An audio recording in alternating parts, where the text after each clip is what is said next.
Hello student, जैसा कि आप लोग देखे हैं पिछली क्लास में मैंने आप लोगों को बताया कि त्रिभुजों से कुछ रिलेटेड क्वेश्चन चलेंगे। तो आज हम लोग त्रिभुज से ही कुछ रिलेट्स करके क्वेश्चन चल लेते हैं और देख लेते हैं कि क्या हम लोग सर्वांगसम और जो समरूप मैंने बात किया था। तो आज सबसे पहले मैं सर्वांगसम त्रिभुज की एक क्वेश्चन मैंने पिछली क्लास में बता दिया था आप लोगों को। आज की क्लास में मैं फिर से आप लोगों को जो बात है वो इम्पोर्टेंट क्वेश्चन ही हम लोग लेकर के चल रहे हैं त्रिभुजों में, ठीक है। तो सबसे पहली चीज़ कि एक दो एलसीएम के क्वेश्चन मैं करवाऊंगा, इसके बाद दो तीन त्रिभुज के क्वेश्चन कर लेंगे, ठीक है। चलिए हम लोग देख लेते हैं, तो फटाफट देख लेते हैं, टाइम बहुत ज़्यादा ही हो चुकी है तो आज क्लास थोड़ी सी छोटी रखनी पड़ेगी, ठीक है। देख लेते हैं, यहाँ पर समझिएगा। सबसे पहली चीज़ एक मैं क्वेश्चन लेकर के चलता हूँ कि आपका ए क्यूब माइनस बी क्यूब, ठीक है, कॉमा ए क्यूब प्लस बी क्यूब का लसा बताइए। लसा तथा ऐसे लिख देता हूँ एक ही क्वेश्चन में, मसा बताइए, मसा बताइए, ठीक है। लसा तथा मसा बताइए। देखिए एक मिनट थोड़ा सा देख लें दिख रहा है कि नहीं, ठीक है, ठीक है। चलिए इससे हल्का ही दिखता है, पता नहीं क्यों, क्या मैटर है इसका, कंपोजर ज़्यादा तो नहीं है, ठीक है। चलिए इतने में सही दिखाई दे रहा है, ठीक है। चलिए देख लेते हैं, ठीक है। आप लोगों को दिखाई तो दे ही रहा है, ठीक है।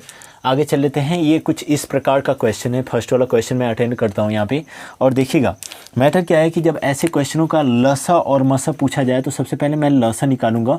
सबसे पहले इसको डिफाइन कर लेता हूँ, तो क्या हो जाएगा, A cube minus B cube equal to A minus B हो जाएगा।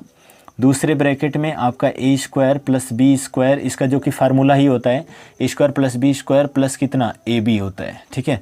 यहाँ पे जो होगा ए क्यूब प्लस कितना बी क्यूब हो जाएगा, और यहाँ पे जो इसका फार्मूला होगा ए प्लस बी एक ब्रैकेट में, दूसरे ब्रैकेट में A square plus B square minus क्या होता है, तो माइनस ए बी होता है, ठीक है। यहाँ पे दो चीज़ें कि जो चीज़ें मिल रही हैं, एलसीएम का रूल होता है कि जो चीज़ें मिल रही हैं वो भी लिखिए। तो यहाँ पे अगर मैं लसा बात करूँ कि इन दोनों संख्याओं में लसा क्या हो जाएगा, तो ये जो अगर जो चीज़ें मिल रही हैं उसको तो लिखेंगे हम लोग, ठीक है, और जो चीज़ें नहीं भी मिल रही हैं उसको भी लिखेंगे। तो देखिए सबसे पहली चीज़ यहाँ पे a माइनस बी इसमें नहीं मिल रही है, लिख लेंगे a माइनस बी हो जाएगा पहला, ठीक है। इसके बाद क्या ये वाला मिल रहा है पोर्शन, नहीं मिल रहा है, ये देखिए माइनस लगा हुआ है यहाँ पे, तो इसको भी हम लोग लिख लेंगे ए स्क्वायर प्लस बी स्क्वायर और प्लस कितना ए बी हो जाएगा। और यहाँ पे अब देखते हैं, तो यह देखिए ये भी नहीं मिल रहा है उसमें, तो ए प्लस बी हो जाएगा यहाँ पे, और ये वाला इसमें नहीं मिल रहा है तो क्या हो जाएगा, यहाँ पे दूसरे ब्रैकेट में A square plus B square और माइनस कितना ए बी, ठीक है। यहाँ पे ये हो वाला पोर्शन रहा। अब इसका फाइनली जो एलसीएम में बात करूँ तो लसा बराबर क्या हो जाएगा इसका, तो लसा बराबर जो होगा, यह देखिए ए माइनस बी और इसको ए प्लस बी को मैं साथ में कर सकता हूँ, ठीक है, या तो ऐसे ही रहने दीजिए। ये देखिए इसको मैं कितना लिख सकता हूँ, इसको मैं लिख सकता हूँ ए क्यूब माइनस बी क्यूब, ठीक है, और इस चीज़ को मैं लिख सकता हूँ ए क्यूब प्लस कितना बी क्यूब। क्लियर है, ठीक है ना। अब यहाँ पे देखिए एक कोष्ठक में अगर मैं लूँ यहाँ पे, तो ए माइनस बी है, दूसरे कोष्ठक में ए प्लस बी है, तो मैं अगर यहाँ पे लूँ तो ए क्यूब का स्क्वायर और माइनस कितना बी क्यूब का क्या हो जाएगा स्क्वायर। फाइनली जो इसका आंसर आ जाएगा, एक पे 3 टू जा 6 हो जाएगा ना, माइनस बी पे कितना हो जाएगा, तो बी पे 3 टू जा 6, ये इसका आंसर आ जाएगा। मसा की बात किया जाए तो मसा यहाँ पे देखिए एक भी नहीं, अगर दोनों में कुछ मिलता है तब तो मसा होता है, तो मसा जो यहाँ पे होगा इसका वह एक आ जाएगा। मसा जो होगा वह कितना आ जाएगा, एक आ जाएगा। चलिए दूसरी क्वेश्चन की तरफ बढ़ लेते हैं, ठीक है। यहाँ पे फटाफट इसको राइट करते रहिए आप लोग, ठीक है, दिखाई दे रहा है ना, एक मिनट।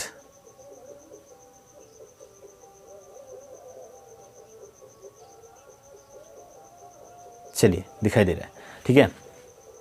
आगे चलें। अगला क्वेश्चन हमारे सामने कुछ इस प्रकार से, एलसीएम से रिलेटेड एक दो क्वेश्चन और कर लेते हैं, इसके बाद हम लोग त्रिभुजों की तरफ बढ़ेंगे, ठीक है। चलिए देखिएगा यहाँ पे, हटाओ इसको, स्क्रीनशॉट कर लिए होंगे आई होप दैट, ठीक है। यहाँ पे एक दूसरा क्वेश्चन आता है कि यदि दो संख्याओं का लसा, यहाँ पे दूसरा क्वेश्चन, यदि दो संख्याओं का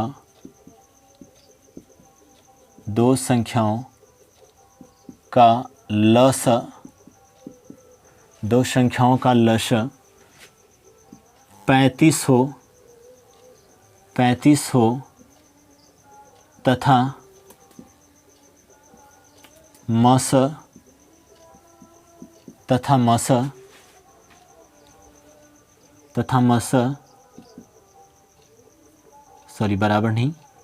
जो है वह आपका यदि 4 हो, मस 4 हो और उनमें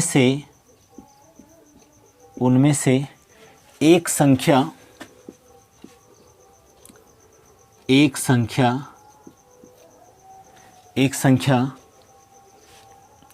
7 दी गई हो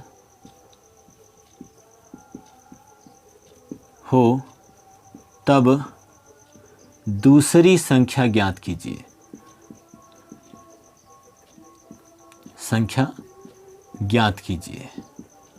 चलिए, ऐसे क्वेश्चन जब भी आए तो आप लोगों को करना क्या है कि इसका मैं डायरेक्टली देखिए सॉल्यूशन लिखता हूँ, ठीक है ना। क्या हो जाएगा, इसको सॉल्व करता हूँ मैं। मैटर क्या हो जाएगा इसका कि ये जो 35 दिया हुआ है, हम लोग फार्मूला एक जानते हैं। क्या होता है कि ऐसे लिख लें कि पहली संख्या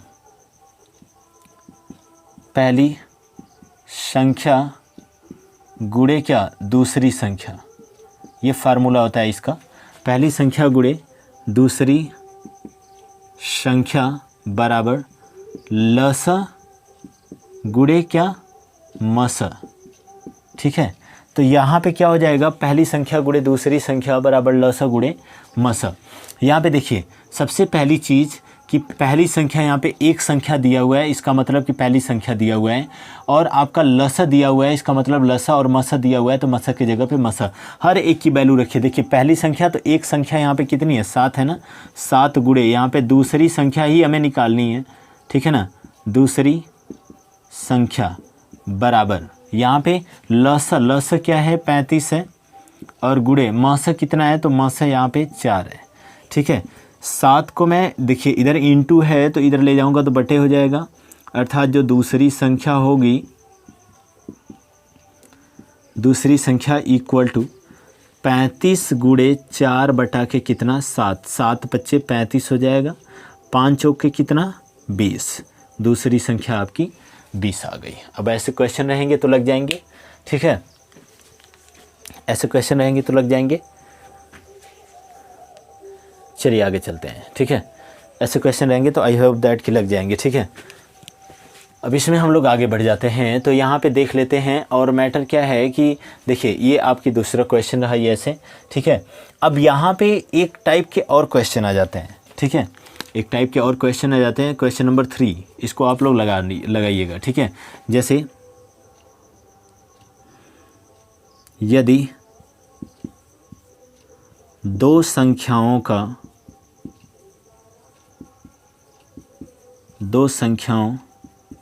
का गुणनफल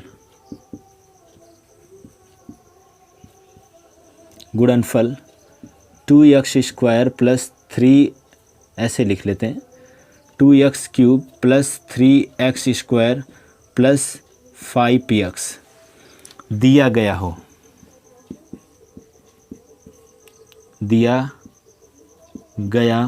हो और मसा तथा लसा का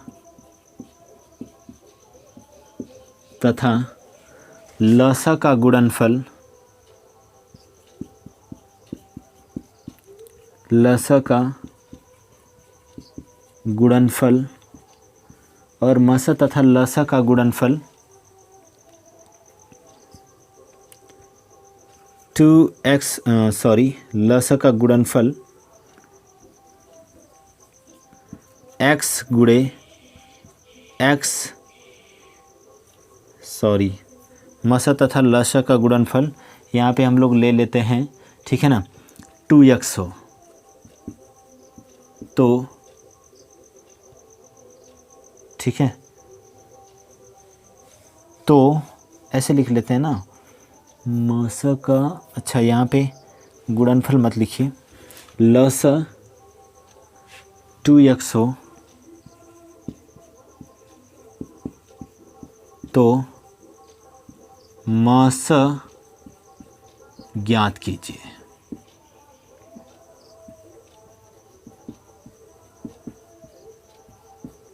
क्लियर है?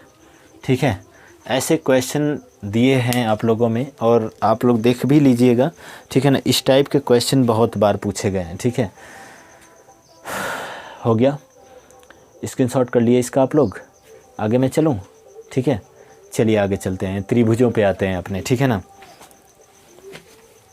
तो और बढ़ाता हूँ, 2 त्रिभुज यहाँ पे मैं ले लेता हूँ खटाक से तुरंत, ठीक है, हटा देता हूँ इसको। 2 त्रिभुज यहाँ पे देखिए, मैटर क्या है ना कि यहाँ पे जो वैल्यू दी हुई है, सबसे पहली चीज़ अगर मैं ले लेता हूँ, एक त्रिभुज यहाँ पे दिया हुआ है ABC, दूसरा त्रिभुज यहाँ पे दिया हुआ है आपका MNO दिया हुआ है। मैं यहाँ पे सिमिलरिटीज़ की बात कर रहा हूँ, ठीक है ना, यानी सिमिलर की बात बस कर रहा हूँ कि समरूप है कि नहीं है। क्या है? समरूप हैं कि नहीं है, ठीक है ना। मैं बस समरूपता की बात कर रहा हूँ यहाँ पे, ठीक है। यहाँ पे मैं ले लेता हूँ 2 है, 3 है, 4 है, यहाँ पे x 5 2, ठीक है।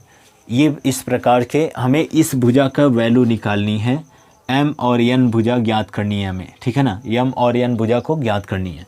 एक बात समझिएगा कि आप लोग जब अपर क्लास में जाओगे ना, तो एक चीज़ अपर क्लास में क्या, यहाँ पे ना एक चीज़ समझिएगा, थेल्स की प्रमेय आप लोगों ने देखा होगा पहले, अगर पढ़े होंगे तो याद होगा, ठीक है ना। थेल्स की प्रमेय, थेल्स की प्रमेय पे यही ये क्वेश्चन सॉल्व हो जाएगा बाय यूजिंग ऑफ थेल्स प्रमेय, थेल्स थ्योरम, ठीक है। यहाँ पे क्या हो जाएगा कि ये देखिए AB बटा के क्या होता है, MN होता है। तो हम लोग लिख लेते हैं, या तो ऐसे लिख लेते हैं, या तो इसके बटे इतना कर लें, या तो इसके बटे इतना और फिर इसके बटे इतना कर लें, हमारे x की वैल्यू ऑटोमेटिक निकल जाएगी, ठीक है ना। तो यहाँ पे देखिए क्या हो जाएगा कि AB बटा की, यही थेल्स की थ्योरम होती है, ठीक है ना। यहीं पे मैं लिख देता हूँ बाय यूजिंग ऑफ, ऐसे लिख देता हूँ, by using of Thales theorem, Thales theorem, ठीक है ना। तो यहाँ पे अच्छा इंग्लिश में ना लिख करके ऐसे लिख देते हैं, ठीक है ना, थेल्स प्रमेय के अनुसार, प्रमेय के अनुसार ये क्वेश्चन कुछ इस तरह से सॉल्व हो जाएगा। कैसे?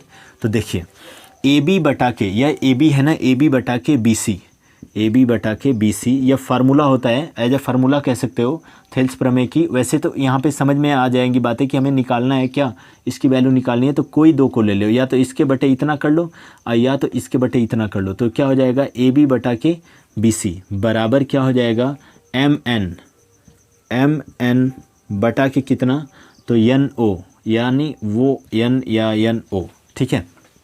इसके ही बराबर अगर मैं एक बात करूं तो आपका AC बटा के BC हो जाएगा और इक्वल टू कितना हो जाएगा, तो MO बटा के, सॉरी या आपका हाँ MO इधर हो जाएगा, MO अपॉन के ON हो जाएगा। क्लियर है ना। अब हमें इन सारी चीज़ों से मतलब नहीं है, हमें 2 को वैल्यू को प्राप्त करनी है। AB की वैल्यू कितनी दी हुई है, तो 3 दिया हुआ है, 3 बटा के BC की वैल्यू कितनी दी हुई है, तो 4 दिया हुआ है, बराबर MN की वैल्यू कितनी दी हुई है, तो X दिया हुआ है, ON की वैल्यू कितनी दी हुई है, 2 दिया हुआ है। बस इससे हमें चलना है, ठीक है। आप किसी पे चल सकते हो, मान उतना ही आएगा। 2 3 कितना हो जाएगा, 3 मल्टीप्लाई कर दो, 4x बराबर यहाँ पे कितना आ जाएगा, तो 4x बराबर यहाँ पे 3 दूना के 6 आ जाएगा, x बराबर कितना आ जाएगा, 6 बटा के 4, ठीक है।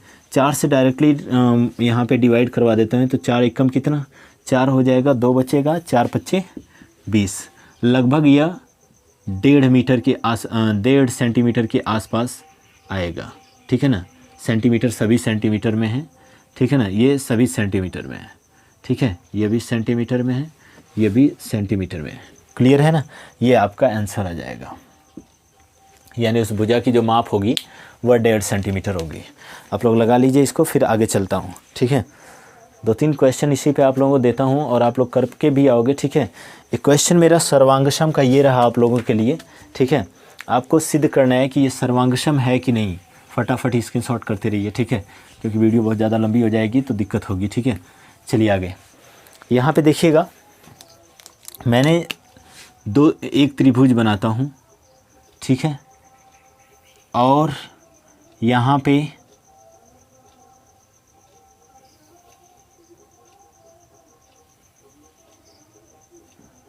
A B C D E, ठीक है ना। आपको सिद्ध क्या करना है, ठीक है ना, आपको सिद्ध करना है। यहाँ पे देखिए मैं बता देता हूँ, यहाँ पे O बिंदु है। ठीक है, यहाँ पे आपको सिद्ध करना है कि क्या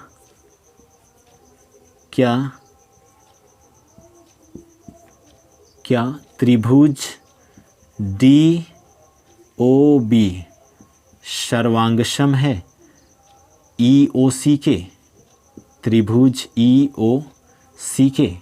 ये रहा, ये आपको सिद्ध करना है इस वाले ट्रायंगल में। ठीक है, एक ट्रायंगल और मैं देता हूँ यहाँ पे। ठीक है, आप लोग 2-3 क्वेश्चन दे देता हूँ, आप लोग घर से लगाना इसको। ठीक है, एक ये रहा, एक ये रहा। ठीक है, यहाँ पे आपका MNOPQR ये आपका X है। ठीक है, यह 2 3 4 5 6 आपको निकालना क्या है, QR की वैल्यू निकालनी है। ठीक है ना, QR की वैल्यू कैलकुलेट करनी है। यानी मैं यहाँ पे लिख देता हूँ QR इक्वल टू क्या, वॉट। और सिद्ध करना है कि क्या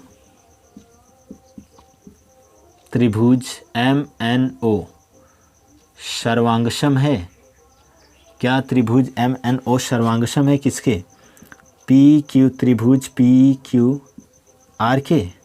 ठीक है, ये रहा, ये आप लोग कर लीजिएगा और नहीं आएगा तो कल मैं इसको डिस्कस कर दूंगा कल वाली क्लास में। So good night.